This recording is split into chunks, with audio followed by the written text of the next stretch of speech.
Студентите од Факултетот за образовни науки при Штипскиот универзитет денес беа дел од првата интегрирана едукативна работилница која се одржа на познатиот археолошки локалитет Баргала.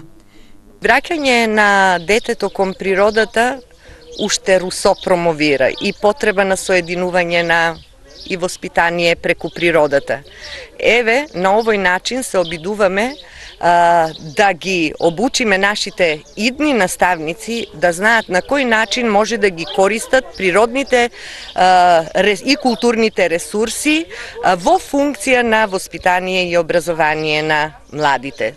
Студентите од педагошките науки со конец меѓу себе плетеа социјални мрежи, но наместо на интернет како што го прават вообичаено, денес тоа го правеа во природа. Овде сме без технички помагала, како што гледате, наставата е на отворено. Целта е да се врати воспитанието во смисла на развивање на соработка и поттикнување на креативност кога сме на отворено и немаме ресурси, туку ја користиме природата како најголем ресурс, воспитанието само по себе се наметнува.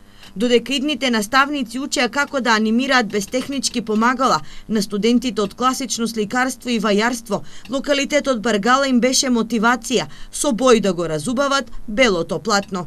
Денес исто така имавме едукативна тура, ние археолозите, студентите по археологија држаме предавање на другите студенти од прва, втора, трета година. И кажав некои важни зборови за градот Баргала. Но сепак беше едно добро искуство да се види сето тоа во живо, да се видат објектите во живо, сето она што го имаме учено преку книги, да го видиме тука.